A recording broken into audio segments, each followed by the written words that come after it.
আসসালামু আলাইকুম প্রিয় শিক্ষার্থীরা। আমার আরো একটি ক্লাসে তোমাদের সকলকে জানাচ্ছি স্বাগতম। তো আজকে আমরা শিখব বাংলা ভাষা। আমরা প্রথমে যখন ভাষার সংজ্ঞা শিখলাম, বলছি যার মাধ্যমে মানুষ তার মনের ভাব প্রকাশ করে তাকেই বলা হয় ভাষা। তাহলে এখন যখন বলা হচ্ছে বাংলা ভাষা কাকে বলে, তাহলে এই বাংলা অঞ্চলের বা বাঙালিরা তাদের যে ভাষার মাধ্যমে তার মনের ভাব প্রকাশ করে সেটাকে বলা হচ্ছে বাংলা ভাষা। এক কথায় আমরা বলতে পারি যে বাংলাদেশের মানুষেরা যে ভাষার ব্যবহার করে মনের ভাব প্রকাশ করে তাকে বলা হচ্ছে বাংলা ভাষা। তো বাংলা ভাষাকে বেশ কয়েকটা ভাগে ভাগ করা যায়। তো বাংলা ভাষাকে মৌলিক দুই ভাগে ভাগ করা যায়। আমি বাংলা ভাষার এই মৌলিক দুইটা ভাগ আজকে তোমাদেরকে আলোচনা করে শোনাবো। বাংলা ভাষার মৌলিক দুইটা ভাগ হচ্ছে, একটা বাংলা ভাষাকে মৌলিক দুইটা ভাগে ভাগ করা যায়। একটা হচ্ছে লৈখিক বা লেখ্য, আর এটা হচ্ছে মৌখিক বা কথ্য। দেখো, সহজ, একেবারে ক্লিয়ার যে বাংলা ভাষা, আমরা সরি এটা ভাষা বলা যাবে না, এটাকে এখন বলতে হবে বাংলা ভাষা। বাংলা ভাষাকে প্রধানত আমরা মৌলিক দুই ভাগে ভাগ করতে পারি।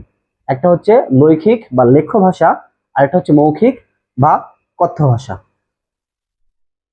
এই লৌখিক বা লেখ্য ভাষাটাকেও আবার দুই ভাগে ভাগ করা হয়েছে। আমরা যদি এটাকে দুই ভাগ করি, একটা হচ্ছে সাধু ভাষা, আরেকটা হচ্ছে চলিত ভাষা। এবং এই মৌখিক ভাষাটাকে মোটামুটি দুই ভাগে ভাগ করা হয়। একটা হচ্ছে চলিত ভাষা, আরেকটা হচ্ছে কথ্য বা উপ উপভাষা বলবো না, আমরা বলবো আঞ্চলিক ভাষা। তাহলে জিনিসটা সহজে বোঝা যাবে। আমি যে ছকটা এঁকেছি এটা দেখলেই সহজে বোঝা যায়। বাংলা ভাষাকে প্রাথমিকভাবে দুই ভাগে ভাগ করা হয়। একটা হলো মৌখিক ভাষা বা কথ্য ভাষা, আরেকটা হচ্ছে লৈখিক বা লেখ্য ভাষা। সাধারণত লেখা, অফিস এবং দাপ্তরিক কাজে যে ভাষাটা ব্যবহার করা হতো প্রাচীনকাল থেকে, সে ভাষাকে বলা হতো লৈখিক ভাষা বা লেখ্য ভাষা। আর সাধারণ মানুষেরা, আপামর জনতা যে ভাষায় একে অপরের ভাব বিনিময় করতো, কথা বলতো, সে ভাষাকে বলা হচ্ছে কথ্য ভাষা তো বা মৌখিক ভাষা। লৌকিক ভাষা এবং মৌখিক ভাষা এই দুটোকে আবার দুটো করে আলাদাভাবে ভাগ করা যায়। মৌখিক ভাষাকে লৌকিক ভাষাকে দুই ভাগে ভাগ করা হয়েছে। একটা হচ্ছে সাধু ভাষা এবং চলিত ভাষা। এবং মৌখিক ভাষাকেও দুইটা ভাগে ভাগ করা হয়েছে। একটা হচ্ছে চলিত ভাষা এবং আঞ্চলিক ভাষা। আমি যদি সাধু ভাষা, চলিত ভাষা এবং আঞ্চলিক ভাষার পার্থক্যগুলো একটু করে তুলে ধরি, তাহলে তোমরা অনেক সহজেই ব্যাপারটা বুঝতে পারবা। আমি জাস্ট বেসিক পার্থক্যগুলো একটু আলোচনা করব এখানে। মনে রাখতে হবে, সাধু ভাষা অনেক প্রাচীন কাল থেকে, এটা হচ্ছে সংস্কৃত ঘেঁষা একটা ভাষা। সংস্কৃত ভাষাকে কেন্দ্র করে গড়ে ওঠা নতুন একটা কৃত্রিম সাহিত্যিক ভাষাকে বলা হচ্ছে সাধু ভাষা। তাহলে এর প্রথম সঙ্গে আমরা বলতে পারি এটা কৃত্রিম সাহিত্যিক ভাষা।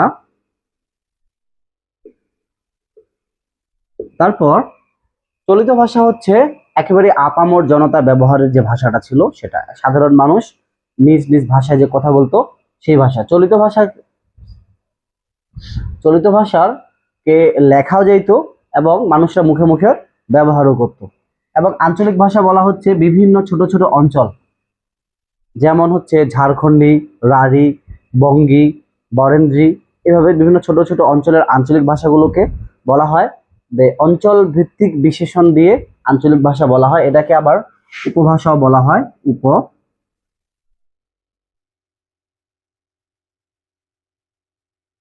উপভাষা বা ডায়ালেক্ট বলা হয় ইংরেজিতে। মনে রাখতে হবে এই কথাটা। তাহলে আঞ্চলিক ভাষা হচ্ছে কোনো একটা অঞ্চলের বা একটা দেশের, প্রত্যেকটা দেশে উপভাষা রয়েছে, পৃথিবীর প্রত্যেক দেশে উপভাষা রয়েছে। এবং এই দেশের আঞ্চলিক ছোট ছোট অঞ্চলের ভিতরের মানুষ নিজেদের মধ্যে যে ভাষায় কথা বলে সেটাকে বলা হয় আঞ্চলিক ভাষা। আমরা যদি এখনো চিন্তা করি, আমাদের বাংলাদেশের অনেকগুলো আঞ্চলিক ভাষা বিদ্যমান। আমরা দেখি যে আমাদের বাংলাদেশে দিনাজপুর, রংপুর অঞ্চলের মানুষের আঞ্চলিক ভাষা ভিন্ন, অথবা আমাদের বাংলাদেশেরই নোয়াখালী, বরিশাল এই অঞ্চলের মানুষের ভাষা একেবারে আলাদা, সম্পূর্ণ আলাদা। আবার চট্টগ্রামের ভাষার দিকে যদি আমরা চিন্তা করি, চট্টগ্রামের আঞ্চলিক ভাষাটা একেবারেই ভিন্ন। সিলেটের আঞ্চলিক নিজস্ব আঞ্চলিক ভাষা রয়েছে। আবার পুরান ঢাকা বা ঢাকা অঞ্চলের যে মানুষরা আছে তাদের জন্য একটা আঞ্চলিক ভাষা আছে। আবার টাঙ্গাইল, ময়মনসিংহ, যেটাকে আমরা ভাটি অঞ্চল বলি, এই অঞ্চলেরও মানুষের একটা আঞ্চলিক ভাষা বিদ্যমান। অর্থাৎ আমাদের একই দেশ হওয়া সত্ত্বেও আমাদের একই দেশের ভিতরে অনেক ধরনের আঞ্চলিক ভাষা বিদ্যমান। তো আঞ্চলিক ভাষার সংজ্ঞাতে আমরা সহজে বুঝে নেব যে একটা দেশের প্রত্যেকটা অঞ্চলে, একটা দেশ তো আর একটা অঞ্চলে তৈরি হয় না, প্রত্যেকটা অঞ্চলের ক্ষুদ্র ক্ষুদ্র অঞ্চলের মানুষের বা জনসমষ্টির মুখের যে ভাষা সেটাকে আমরা বলবো আঞ্চলিক ভাষা। এটাকে কখনো কখনো উপভাষা বলা হয় বা পারিভাষিক শব্দে এটাকে বলা হয় ডায়ালেক্ট।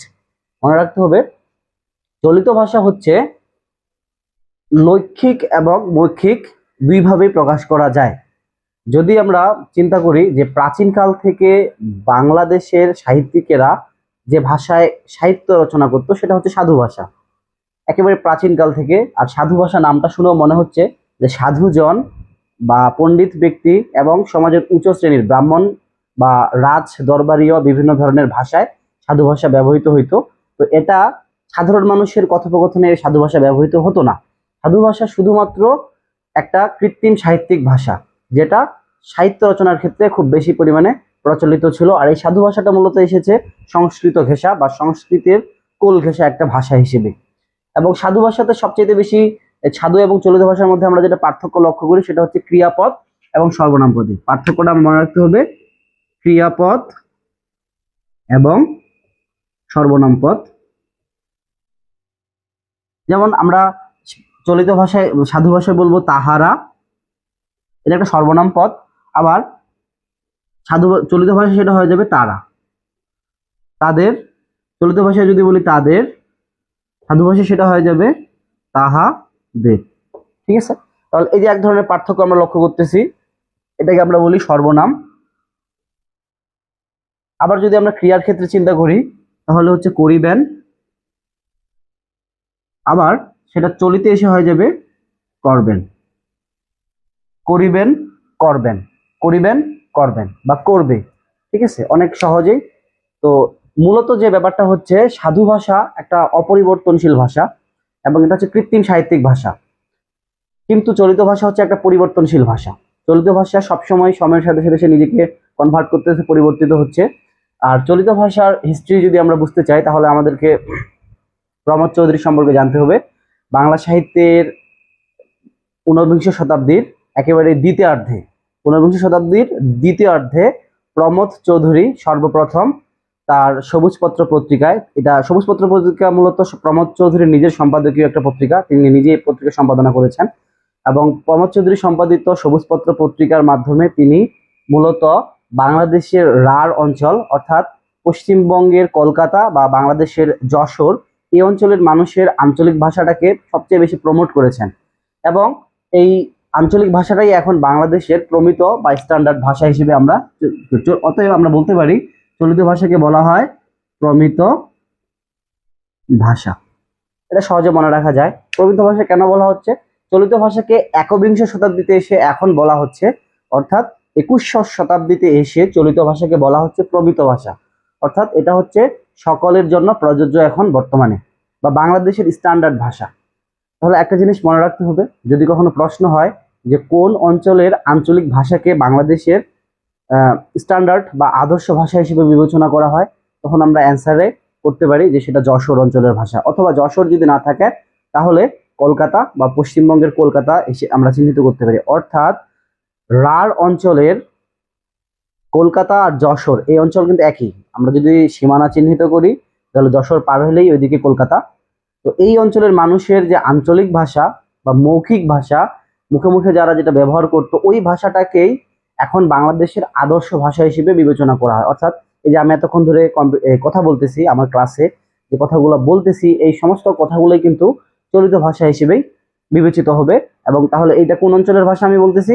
যশোর বা কলকাতা এই অঞ্চলের ভাষা। তার মানে মনে রাখতে হবে যে বাংলা সাহিত্যে সর্বপ্রথম প্রমথ চৌধুরী চলিত ভাষাকে প্রমোট করেন বা চলিত ভাষার রীতি প্রবর্তন করেন। এটাও একটা প্রশ্ন, অনেক চাকরির পরীক্ষা বা বিভিন্ন জায়গায় এই প্রশ্নটা আসে যে বাংলা সাহিত্যে চলিত রীতির প্রবক্তাকে। এটার অ্যান্সার হবে প্রমথ চৌধুরী।